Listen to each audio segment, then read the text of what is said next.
Kapag dumating ang kamatayan, ano ang maaari mong dalhin? Kayamanan, kagandahan, o bahay mo? Huwag ipagmaayabang ang iyong hitsura dahil ito ay kumukupas.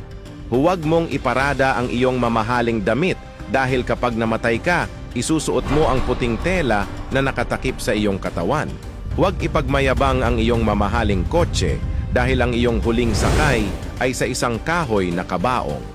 Huwag ipagmalaki ang iyong bahay dahil sa huli ikaw ay maililibing sa lupa. Sinasabi ng Biblia, sapagkat ang lahat ng laman ay gaya ng damo at ang lahat ng kanyang karangalan ay gaya ng bulaklak ng damo.